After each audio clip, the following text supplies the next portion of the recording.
kaum muslimin sidang Jumat yang semoga senantiasa dirahmati oleh Allah Subhanahu wa taala. Agama Islam adalah agama yang membawa kepada perdamaian, yang membawa kepada keselamatan, yang paling bisa toleransi dengan agama-agama yang lainnya. Tidaklah di satu negeri yang mana negeri tersebut umat Islam menjadi umat mayoritas, kecuali umat-umat minoritas akan merasakan aman di dalamnya.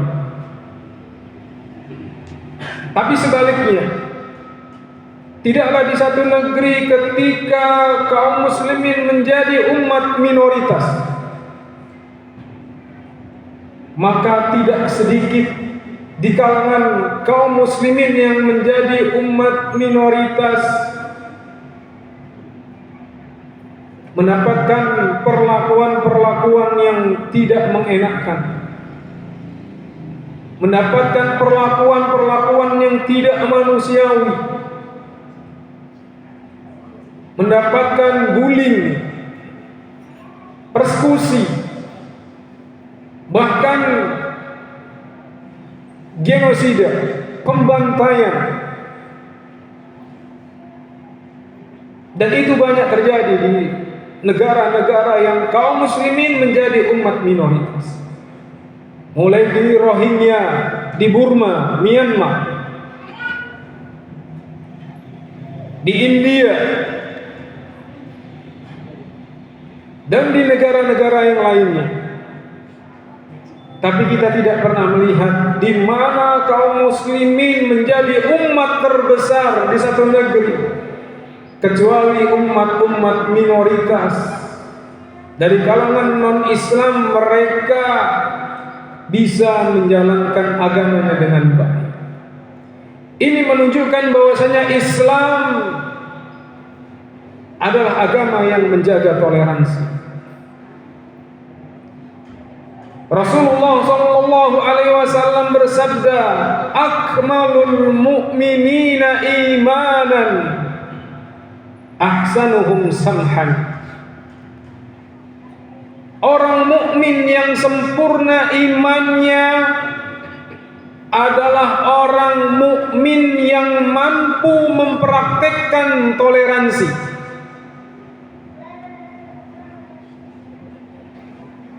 Namun perlu diketahui jamaah sekalian,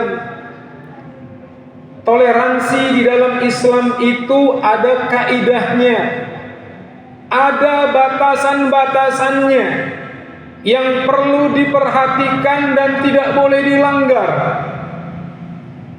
Karena ada sebagian kalangan membawa makna toleransi ini dengan makna kebablasan.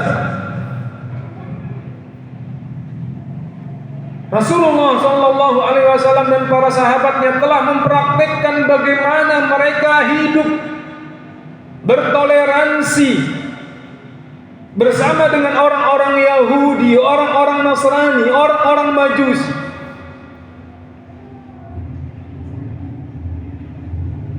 Bahkan Allah Subhanahu wa taala merekomendasikan di dalam surat Al-Mumtahanah.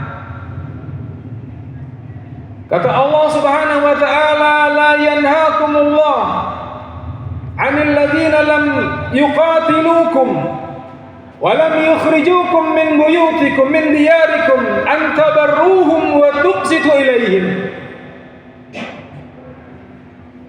Allah Subhanahu wa taala tidak melarang kalian untuk berbuat baik, untuk berlaku objektif. Kepada siapa?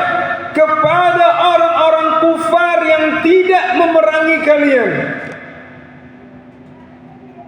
Berbuat baiklah kepada mereka dan berlakulah objektif kepada mereka. Karena Allah Subhanahu wa taala mencintai orang-orang yang berlaku adil. Rasulullah Shallallahu Alaihi Wasallam mempraktikkan bagaimana interaksi kepada orang-orang non-Islam, bagaimana beliau bertoleransi ketika mengadakan transaksi jual beli kepada orang-orang Yahudi. Ketika ada salah seorang Yahudi yang sakit, belum ada orang-orang dari kalangan mereka yang menjenguknya, Rasulullah Shallallahu Alaihi Wasallam tampil pertama kali menjenguknya.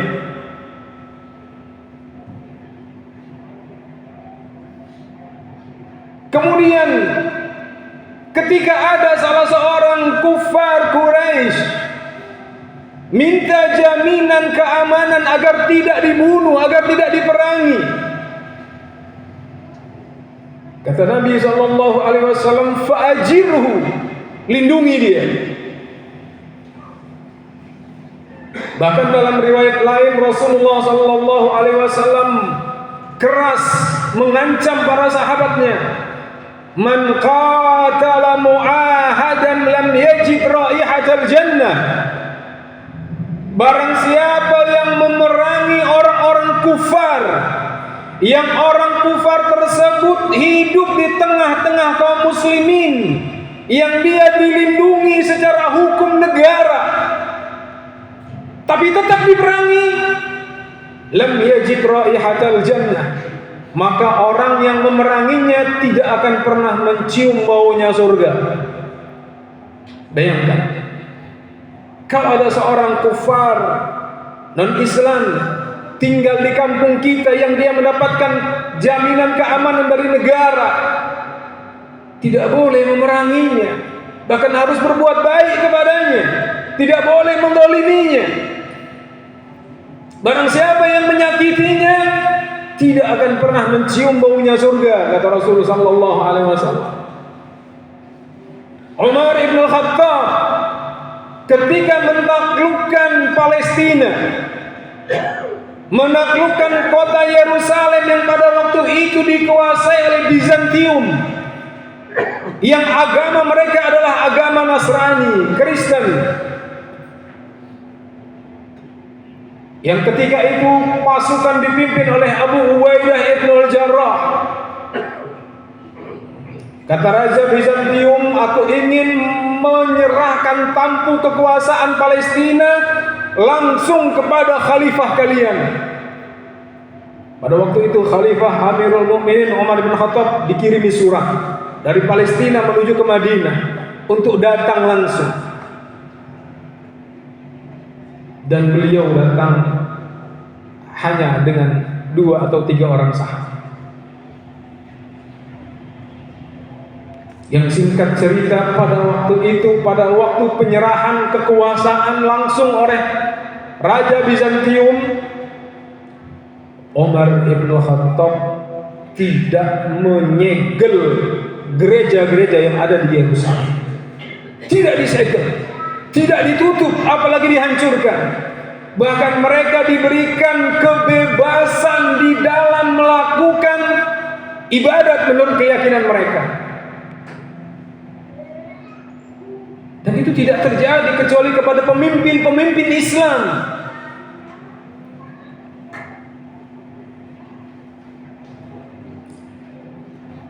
Akan tetapi kaum muslimin yang dirahmati oleh Allah Subhanahu wa taala, bingkai toleransi ini tidak boleh dihantam, tidak boleh ditabrak, karena ini hanya sebatas urusan-urusan muamalah. Adapun dalam urusan-urusan akidah, urusan-urusan praktek beragama, merayakan hari kebesaran, maka berlakulah kaidah lakum dinukum waliyadin. Agamamu, silakan kamu mengamalkan agamamu, dan kami akan melaksanakan, melakukan, mengerjakan apa yang menurut agama kami. Ya, tidak ada campur baur. Ketika mereka melakukan ibadah ritual, merayakan hari besar, maka sikap kaum muslimin adalah tidak mengganggu mereka, tapi juga tidak ikut dalam acara mereka. Dipersilakan. Kita tidak membuat keonaran, kita tidak membuat huru-hara, kita tidak menebarkan teror, tapi kita juga tidak ikut dalam ritual mereka. Ini sikap yang benar. Bukan malah ikut masuk ke gereja, memperingati, bahkan mengumandangkan azan di gereja, membacakan shalawat di gereja. Ini pelecehan yang dahulu tidak pernah dilakukan oleh Rasulullah Sallallahu Alaihi Wasallam dan para sahabat. Ini namanya cari muka, cari uang, karena banyak di sana uangnya, sehingga batasan-batasan toleransi diterabas. Cukup bagi kita mempersilahkan kepada mereka untuk melakukan apa yang mereka yakini, dan kita tidak ikut campur. Karena praktek ibadah itu tidak boleh dicampur adukan. Makanya ketika asbabun nuzul surat Al-Kafirun, qul ya ayyuhal kafirun, wahai orang-orang kafir, la a'budu ma ta'budun, kami tidak menyembah apa yang kalian sembah. Wala antum a'biduna ma a'bud, dan kalian juga enggak boleh menyembah apa yang aku sembah. Lakum dinukum waliyadin, agamamu agamamu, agama kami agama kami. Itu ada tawaran sebelumnya dari orang-orang kufar, pembesar kufar Quraisy. Ya sudah Muhammad, kita enggak usah berantem, kita enggak usah cekcok, kita enggak usah perang. Terus gimana? Sudah hari ini, hari Jumat, kita masuk ke masjid ikut ibadah kepadamu. Besok hari Minggu kalian masuk ke gereja ikut ibadah kami.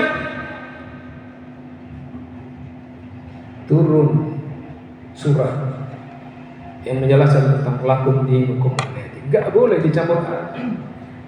Seolah-olah ini solusi, padahal ini polusi.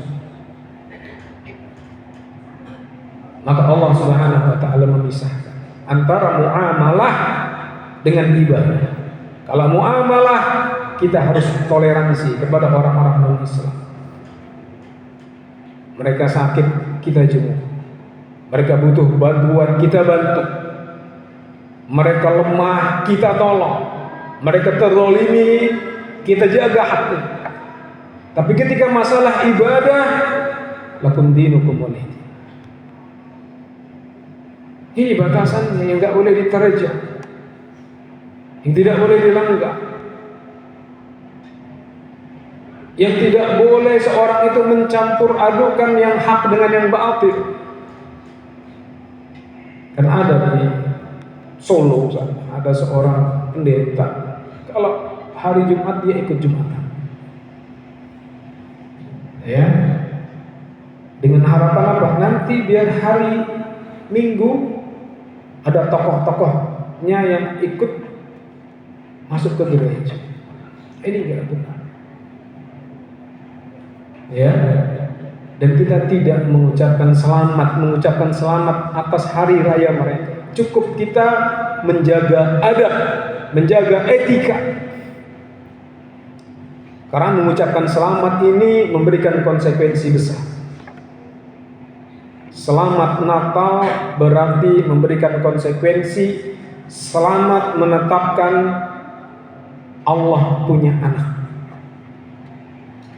Apa kata Allah Subhanahu wa taala ketika mengatakan Allah punya anak? Hampir saja langit itu belah, langit itu runtuh dan bumi ini pecah ketika orang-orang mengatakan Allah punya anak. Murka Allah dikatakan Allah punya anak. Karena ayat itu sudah paten, lam yalid wa lam yulad. Surat yang semua kita baca, kita hafal, kita ngerti maknanya. Allah tidak punya anak. Allah tidak beranak, Allah tidak diberanak. Tiba-tiba kita mengucapkan selamat.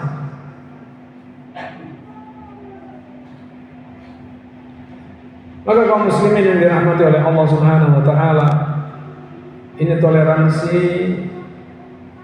yang diikat dengan bingkai syariah, maka dia akan menjadi indah. Tidak mengotori akidah, tidak mengotori iman, dan tidak merusak syahadat keislaman seseorang. Maka perhatikan ini, ketika kaum muslimin bisa berinteraksi dengan orang-orang non-Islam dengan baik, maka sebenarnya ini peluang untuk mendakwakan mereka agar mereka bisa masuk ke dalam Islam. Aqulu qouli hadza astaghfirullah li wa lakum wa lisairil muslimin min kulli dhanbin wa khati'atin. Astaghfiruh innahu huwal ghafurur rahim.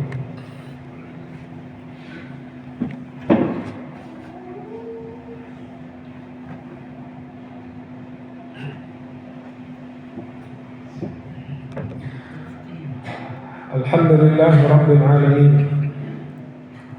wal 'aqibatu lil muttaqin wala 'udwana illa 'alal zalimin. Ashhadu an la ilaha illallah wahdahu la syarika lah wa ashhadu anna Muhammadan 'abduhu wa rasuluhu la nabiyya ba'dah. Kaum muslimin sidang Jumat yang semoga senantiasa dirahmati oleh Allah Subhanahu wa taala. Di dalam Islam ada yang namanya al-wala wal bara. Al-wala itu artinya cinta. Al-bara artinya benci. Hendaknya seorang muslim bisa menempatkan kepada siapa dia menjatuhkan cintanya dan kepada siapa dia menjatuhkan kebenciannya. Maka seorang mukmin akan mencintai orang-orang beriman dan membenci orang-orang kafir dan kekufuran. Sebagaimana ini yang dipraktekkan oleh Nabiullah Ibrahim alaihissalam. Ketika Nabi Ibrahim mengajak bapaknya Azar untuk hanya menyembah kepada Allah saja, dan Azar pun menolak. Dan Nabi Allah Ibrahim berlepas diri dengan apa yang dilakukan oleh bapaknya.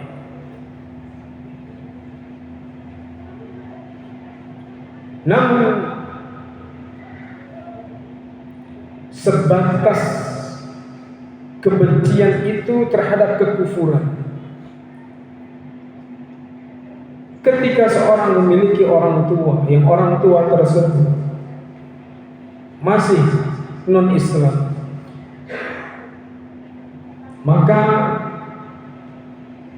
dia harus menghormati orang tua. Karena itu orang tua, di satu sisi dia harus membenci kekufurannya. Oleh karena itu Allah Subhanahu wa taala menyebutkan, wa in jahadaka ala an tusyrika bi ma laysa laka bihi ilmun fala tuti'huma. Jika orang tuamu mengajakmu untuk melakukan kekufuran, maka jangan taati. Akan tetapi kata Allah Subhanahu wa taala apa? Wa sahibhuma fid dunya ma'rufa.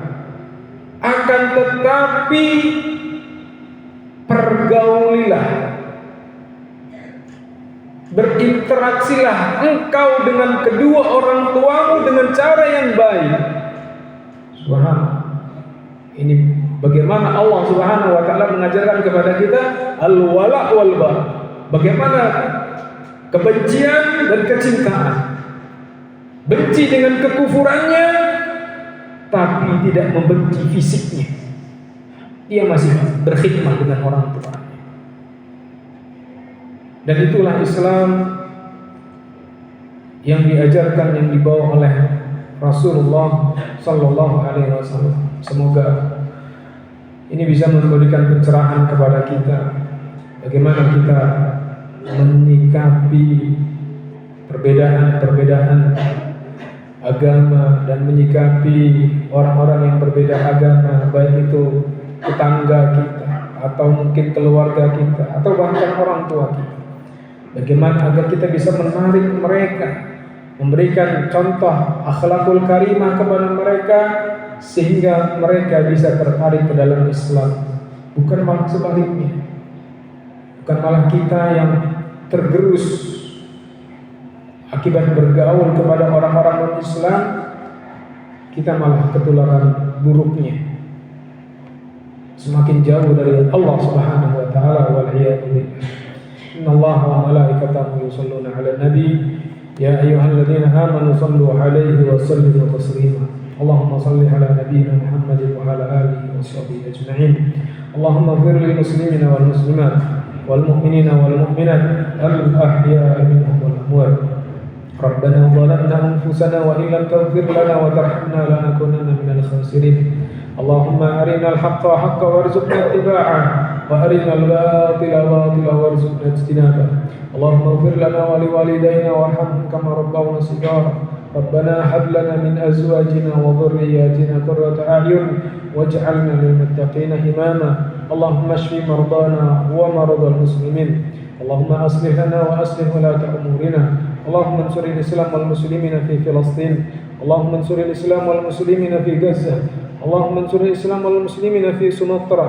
Allahumma ansuril Islam wal muslimina fi Indonesia wa fi kulli makan wa ahlikil kafarata wal musyrikin. Rabbana atina fid dunya hasanah wa fil akhirati hasanah wa qina adhaban nar walhamdulillahi rabbil alamin.